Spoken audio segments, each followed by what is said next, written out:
Controversial take. Meditation won't make you happy. You can't just look for single solutions to complex problems. You can't just put a little Band-Aid on a big cut. And in the modern world, if you go deeper into the roots of why we're actually happy or unhappy, why depression is on the rise, anxiety, loneliness, one of my 67 steps was listen to the whisper of 10,000 generations. Your ancestors have the answers, not just your ancestors from the 1800s, but your ancestors from 15,000 years ago. And the reason they have the answers is because our actual DNA, the encoding, evolved and adapted over these long millennia, tens of thousands of generations. And so when you come in, we're basically the same person. You're basically the same person as your great grandmother and grandfather. And so, for example, if you look at Homo sapiens, 95% of our existence, by the way, I'm on my farm here in the mountains. So, it's beautiful here. We'll talk about why that's so important if you can get out of the cities for happiness. But, 95% of Homo sapien existence on this planet, we were in small tribes, hunter-gatherers, you could call it.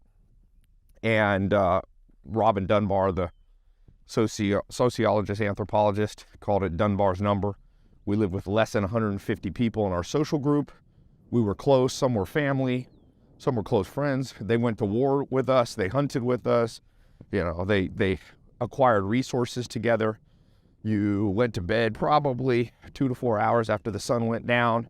You woke up, depending, the new science out there, there's a few hunter-gatherer tribes left that you can look to. The Ashe in Brazil, the Hadzas. There's all these, there's multiple groups still there. And then we have the anthropological record of groups like, the Sioux Indians and so on and so forth. So there was a pattern to life. And the patterns are what make you happy. So a single solution like meditation doesn't break up a horrible habit or pattern. And the modern nuclear family, 2 kids, 2 parents, isolated 9-to-5 job, school system where all the ages are stuck together versus one room classroom, far distances between kin, family, and friends. All these things are like a gaping wound. And people look for simple solutions. Again, I have nothing against meditation, but those simple solutions, you can't put a little teeny, I have this scar here on my wrist when artery got cut in my wrist. Blood was shooting out. I was 12 years old, 13. Shot out, 6 inches in the air. You couldn't stick a little Flintstone Band-Aid on that thing. And that's what people are trying to do. The patterns of the modern world are aggressively militating against your happiness. And so, what are the practical solutions to becoming happy? Well, Dr. David Buss, one of my mentors, formerly Harvard professor, and now he's University of Austin, he always tells me, I've been fortunate enough to learn from him personally over the last 8-9 years. And one of the things that he always tells me is look, Tai, we move too little. We all know that people are getting overweight. We don't walk enough. The average hunter-gatherer males walked about 8 miles, so just call it 16,000 steps. Women walked 6 miles gathering. That's 12,000-ish steps. Average Americans walking 2,000 to 4,000, depending on the city you live in. We've built cities that necessitate driving versus walking. Only a few cities in the U.S. Part of why I like living in Europe part-time is I don't need it. You just walk everywhere. I'm getting in 18,000 steps. If I live in Dallas or something like that, or even L.A., where I'm from originally, you're not getting anywhere on foot. Not realistically. So we've built our cities incorrectly. That militates against our happiness. Meditation alone can't counteract that huge problem. There's a book by this guy Daniel Lieberman. He's a Harvard paleoanthropologist who studies kind of the skeletal systems. He studies the skeletal system of primates. So you've got, chimpanzees and your various monkeys and Homo sapiens, us.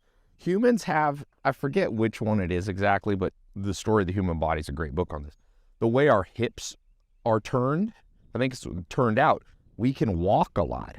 And you see that the way we can jump and run and do endurance running, you can see we're kind of built like springs with our Achilles tendon. So the answers, that's what I mean, the answers to your physical and emotional happiness and well-being, they're all in your ancestors. Your ancestors left you a body. You inherited this basically the same body as your great-great-great-great-great-grandmother 5,000 generations ago.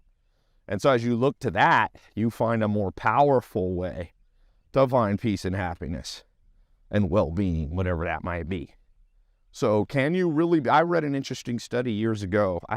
It basically says happiness increases when you see multiple age groups every day. So meaning you see some little kids, you see people your age, and you see great-great-grandparents. Well, we live in, as I said, an isolated world where people often don't see.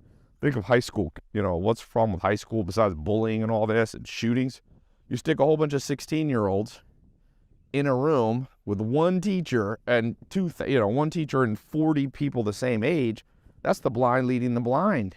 You need something that kind of mitigates against all the weird things 16-year-olds are going to do if they're isolated with their only their age group. So once again, look to your ancestors. You had a small village and tribe where you had people, little kids running around every day. You saw them. This study that I'll try to look for it. I'll put the show notes, tailopez.com/podcast 32323. I think let me check to make sure I'm giving you the right URL. Yeah. tailopez.com/podcast 32323. Today's date. So anyway, why is this important, you might be wondering? Well, because you obviously can't recreate the full savanna hunter-gatherer lifestyle, right? There's a few tribes left, the Maasai in Africa, and you're not going to be able to fully replicate that. But to the extent you bring back those elements into your life. So here's some practical things that have made me happier. I have my friends and family who work for my companies. Not all of them. Pick the best ones that you get along with the best.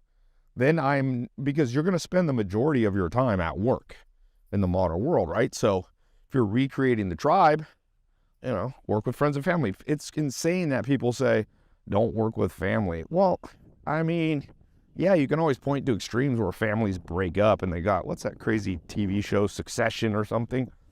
And that's all. Don't listen to Hollywood. In general, family is better to work with, but not perfect. And you got to pick and choose. You probably have a, semi-large family. Don't pick the ones that are the most exploitative. But that's something that makes you happy. One of my closest best friends. Oh, there's some turkey there. A little flock of turkeys there. By the way, that brings up something.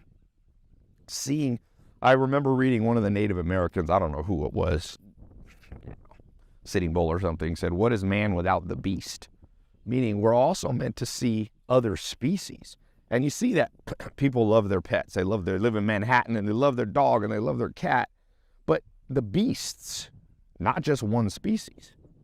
One of the reasons, I like having a farm is because I got chickens and cows and horses and all that. And I'm not here all the time. I'm a businessman and I'm traveling. You got to have a ratio. You can't always be out in the countryside. And when I was first starting out, I couldn't afford to own a farm. But you could go out to one, you could Airbnb, you could camp. These are the things that create happiness. You have to recreate this savanna effect. Savanna is the type of actual landscape that makes humans happy. So open spaces, some hills, trees, water. It's been proven with eye tracking and all this kind of fMRI machines, you're happy depending on your landscape. I lived in Manhattan for a year or two in one of the nicest apartments in Manhattan. It was beautiful, but all you looked at was a concrete jungle. And I looked back and I was like, I was way happier in my place in LA where I had that kind of savanna where you had some trees and, so pick well where you live. Pick well who you work with. Pick your social circle well. By the way, that for those of you who want to, this is my free podcast. If you want to go deeper on this, I highly recommend you get in my new 67 steps. Okay, I'm a little commercial break in here. I'm not trying to push this on you. I don't charge much money. But in 2014, I built this 67 steps, the old version, which I think is almost the most purchased self-development online course in human history. Just an insane amount of people went through it. That was back with my hair in my garage.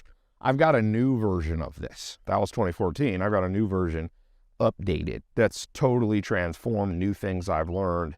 So if you go to tailopez.com /podcast 67 steps, just PODCAST, the number 67 steps. It'll take you to the new 67 steps. I'm just launching that. It's a totally different course if you've been in the old one, and it has a lot on health, wealth, love, and happiness. It has more on very specific things, actionable items. So if this resonates with you, again, meditation isn't the enemy. It's just not the panacea. What's the panacea? Is a systematic, a pattern of living. When you wake up, what you do when you wake up, how you move, what you do with, how you interact with nature, how you interact with family, how you interact with friends. Now, occupation is a huge thing. In pretty much every study of adults, it's like, what's your 3 top regrets? And regret obviously militates against happiness, right? There's a good book on this called The Power of Regret. But I think it's Daniel Pink. I forget who wrote it. Power of Regret. It's so some regret, by the way, is good.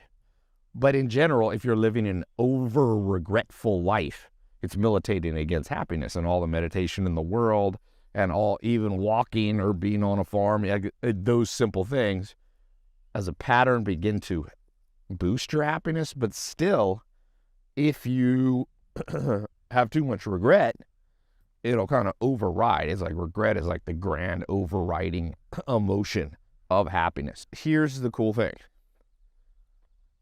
or the interesting thing. The 3 biggest regrets of the average human in the modern world, and it's really the modern world that makes us unhappy. It makes us live longer. We have sanitation and we have penicillin and all that, but and militate, as Freud called it, civilization is discontent. But the 3 regrets we have are who we marry, our education, and our career. Those are the 3. And there's other ones like where we live, social, who our friend circle not being big enough, being lonely. But the big things you have to get right, I like that 4th one, which is where you live. I think it matters. Hunter-gatherers cared about where they lived, right? They migrated away from places that sucked, and they moved to places that were better. We're a migratory species. So, you have to, but going back to happiness, what's more powerful than meditation? Well, number 1, your career. That's the dominant one, and your education. A lot of people regret their education. You had 12 years and learn nothing. That's why I kind of started in online education, because I'm like, I felt that way. So I found my own mentors. That's what the 67 Steps is about. So, but anyway, I'll put a link if you're watching the video. I don't know if you're listening. I'll put it in one of the corners or somewhere here. Get in that new 67 Steps. It's pretty powerful. I think going to be the best thing I've ever put out. But if you get the big 4, I'll call them, you also have a hard time finding happiness.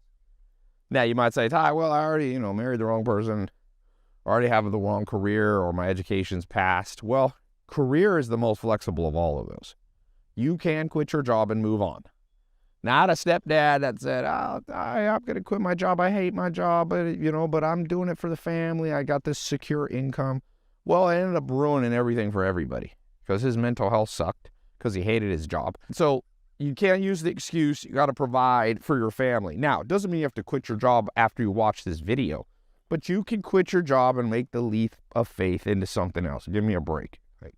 This isn't 1740 where, you were locked in for life to whatever your father did, You were not, that's not how the world works. You can find other occupation or start your own business. That's the simplest, the biggest thing if you watch this video and go, what's the most practical thing?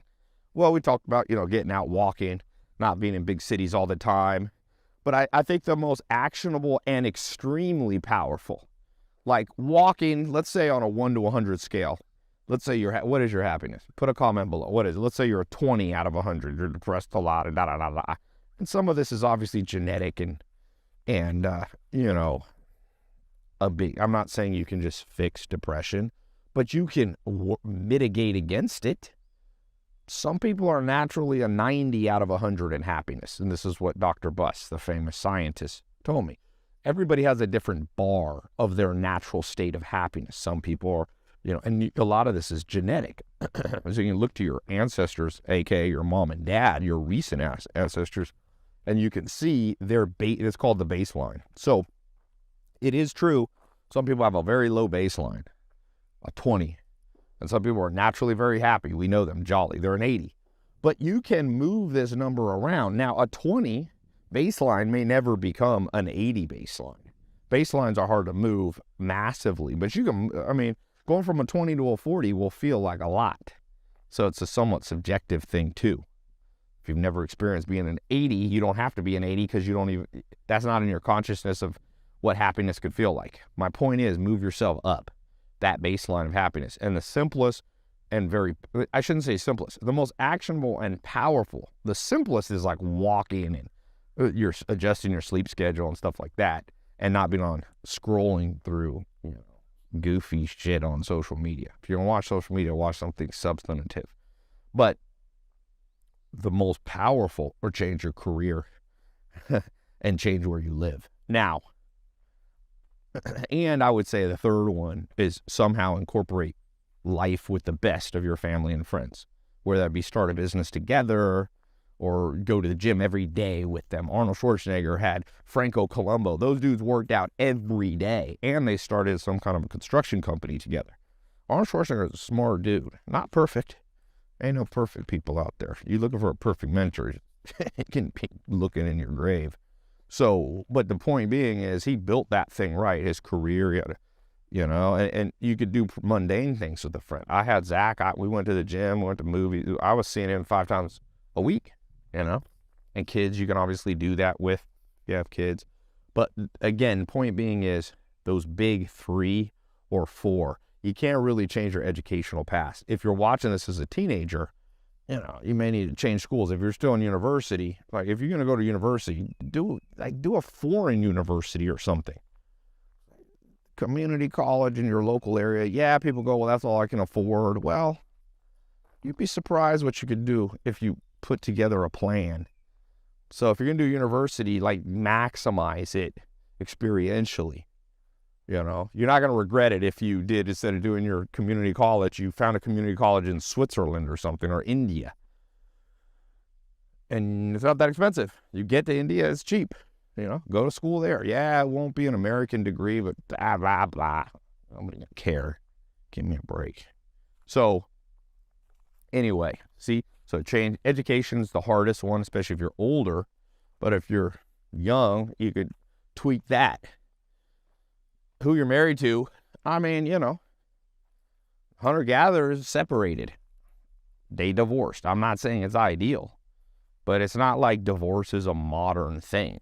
And I'm not advocating divorce. What I'm saying, let's say you're dating someone and you see red flags, just move on. Give me a break. Just separate. Blah, blah, blah.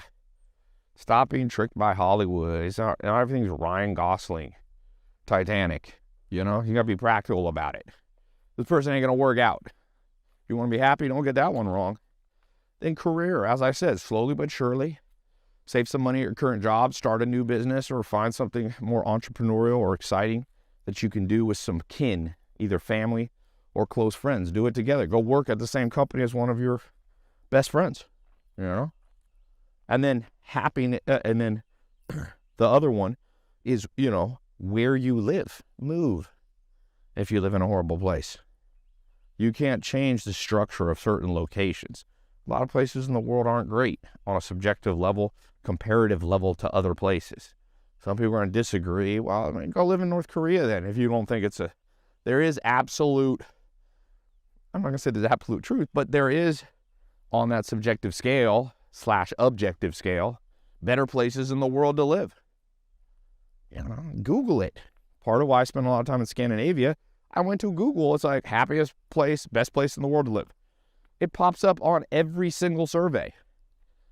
So call me crazy or call me just a simple dude who's like, well, that's good enough for me. I'm going to spend more time there. If you're going to have kids, have them be born. Give your kids the gift of being born in a cool place, you know? So, again, all you people who love meditation, again, this isn't an attack on meditation, but this is real talk. You get those 4 areas wrong, all the meditation in the world ain't going to do jack shit. Nothing. Zippo. Good luck. You got a huge wound, you're putting a little Band-Aid on it. I like little Band-Aids when I have little cuts. Meditation can optimize things, and sure, there's people who have amazing results, but not as much as people who get those 4, the big 4, education, career, who you marry / social life, and where you live. Optimize those 4. That's the best thing you can do. And yes, you can still meditate. I try to meditate a few minutes every day. I use Calm app, or I'll use a couple different, I've used Mind Valley sometimes. Vishen, met him years ago. So, you know, people think of me as a Lamborghini guy, they don't know the farm side of me, you know. Where you live. Be in a place. I did another video on this, of happiness hypothesis with Jonathan Haidt. How living in big cities all the time spikes your cortisol in a horrible way. And that's hard to lose weight. It's hard to sleep right. Got fight or flight on all the time. You burn out your adrenal glands. So at the end of the day, there's practical things you can do first.